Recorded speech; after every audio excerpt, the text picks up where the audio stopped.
Bien, regresamos con el profesor Gustavo Yamada de la Universidad Pacífico para hablar sobre discriminación laboral en el mercado limeño.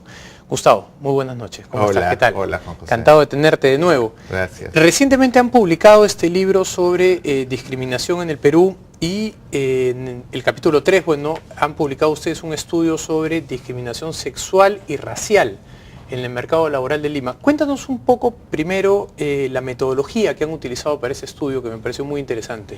Correcto. Mira, esto es una investigación financiada, apoyada en parte por la Fundación Ford y en parte por el Consorcio de Investigación Económica y Social, y lo hemos hecho en la universidad. Lo que hicimos fue, tú sabes que el tema de la discriminación es uno de los temas más complejos de abordar, no solo en países emergentes como el nuestro, sino hasta en países desarrollados todavía es un tema complicado. Hay mucha anécdota acerca de discriminación, ¿no? Pero a nosotros, a los economistas, pues nos gusta la data dura, ¿no? Y la evidencia. La evidencia, y además distinguir entre lo que es realmente discriminación y lo que es simplemente una valoración de la productividad distinta, que puede ser consecuencia de, digamos, exclusión previa en el mercado educativo, ¿no?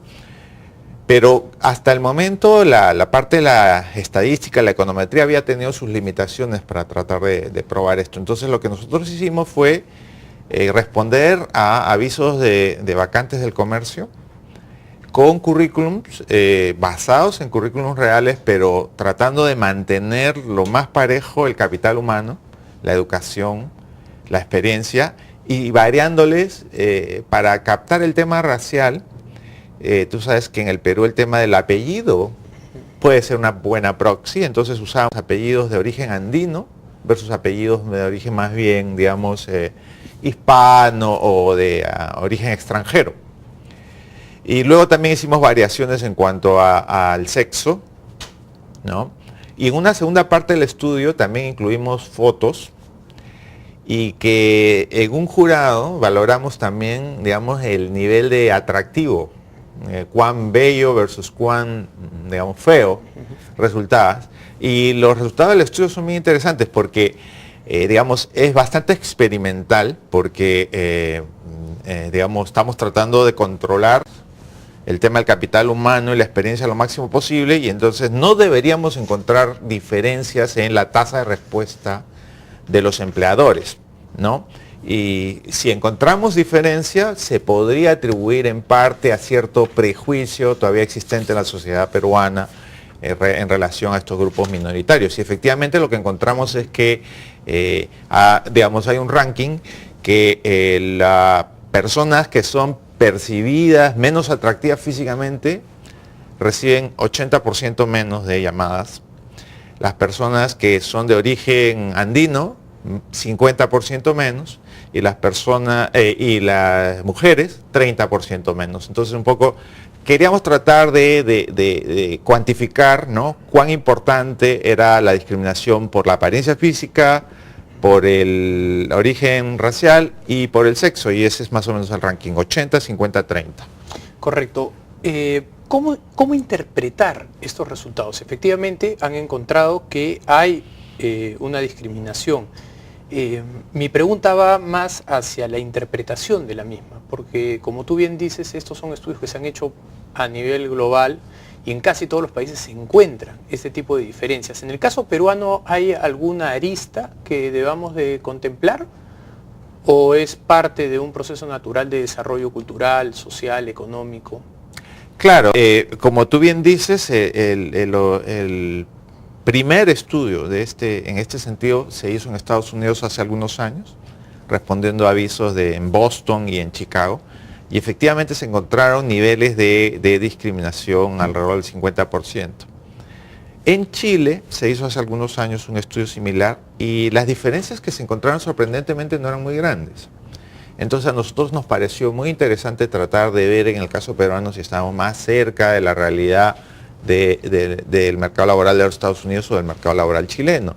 Y lo que hemos encontrado es que estamos más cerca de la realidad del mercado laboral americano. ¿Por qué sucedería eso? Bueno, quizás en Chile hay más homogeneidad. Exactamente, ¿no? En Estados Unidos hay mucho más heterogeneidad también. Y entonces en el caso peruano estaríamos más cerca de esa realidad. Ahora, una pregunta. ¿Hasta qué punto podemos acusar a las empresas de racismo cuando, haciendo una pequeña conjetura, la persona que está respondiendo al envío del currículum probablemente no sea una persona discriminadora per se? O sea, ustedes han separado en básicamente blancos, andinos, y si uno hace una extrapolación de quiénes son las personas que están detrás de la labor de recibir los currículums y de definir, bueno, este debe pasar para una segunda etapa o todo, probablemente no sean blancos los que están haciendo ese trabajo. No, mira, evidentemente aquí no es una acusación ni nada por el estilo, es una constatación de que todavía tenemos que seguir avanzando en estos temas que en parte pueden ser justificados, porque como tú sabes hay este concepto de discriminación estadística. En realidad lo que uno sabe por experiencia previa es que lamentablemente algunos de estos grupos minoritarios pueden tener en promedio, por más que formalmente aparezca igual educación, pueden haber tenido contextos sociofamiliares, culturales, ¿no es cierto?, económicos, que les ha generado desventaja desde el principio de la vida. Entonces, cuando llegan al mercado laboral, ya eso es muy tarde para atender. Y entonces, naturalmente, digamos, los seleccionadores de personal pueden preferir eso. Eso es parte de la respuesta. Y la otra parte sí puede ser un tema de prejuicio, que si hubiera más, digamos, experiencia, se comprobaría de que no tiene por qué diferir tanto los niveles de productividad. En otro trabajo, en este mismo libro, ¿no?, lo que encontramos es que por más que ya se haya en las últimas décadas progresado en cuanto al avance educativo de todos los grupos de la población peruana, ¿no?, porque ya estamos en niveles casi de 100% de matrícula primaria, por ejemplo. Entonces tú dirías, bueno, ya no hay diferencias. El tema es que todavía en todo el tránsito a lo largo del sistema educativo, la probabilidad de caer en la deserción y abandonar por completo la educación es mucho mayor en los grupos de origen indígena, de origen afro, de origen amazónico. Entonces, a lo largo de la trayectoria de vida, cada vez caen más, ¿no? Y entonces, bueno, al final en el mercado laboral se refleja mucho eso. Entonces hay una etapa previa al mercado laboral que de repente no la debemos llamar discriminación, sino exclusión, desigualdad de oportunidad en cuanto a inversión de capital humano. Y luego hay una etapa en el mercado laboral que suele llamarse discriminación, pero que en realidad puede reflejar ya todo esta, digamos, antecedentes acumulados. Ahora, algo que pensaba al leer el estudio, ¿qué pasaría o qué crees que podría pasar si es que tú separas a los blancos en dos grupos, aquellos con apellidos claramente europeos y aquellos con apellidos más, entre comillas, españoles, y a los que tienen en la fotografía rasgos andinos, aquellos que tienen apellidos andinos y aquellos que tienen apellidos españoles? ¿Tú crees que ahí también se encontrarían grados de discriminación?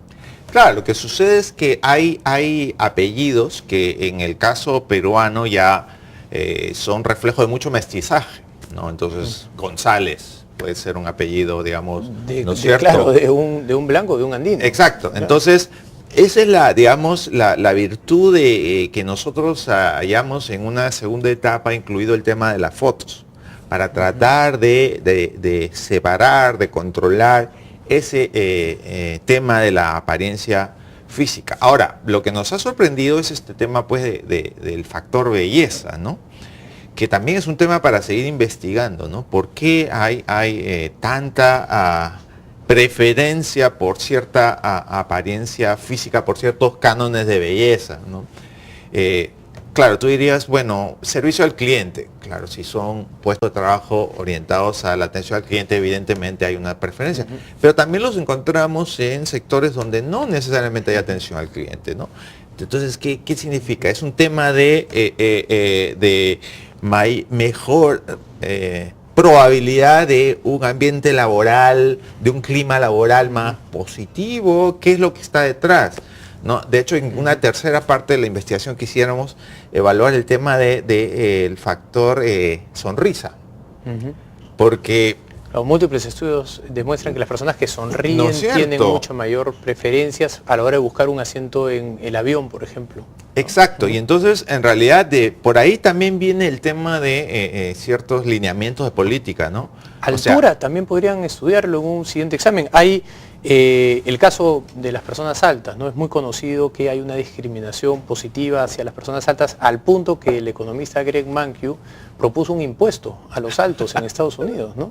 Es que claro, otra vez estamos ante la presencia de la discriminación estadística, o sea, tú puedes y con evidencia decir, bueno, si es más alto es porque ha tenido mejor nutrición, mejor acceso a educación, etcétera, ¿no? Es un predictor de niveles de probabilidad esperado. Entonces sí puedes preferir, a igualdad de condiciones, preferir un alto versus una persona de menor estatura, ¿no?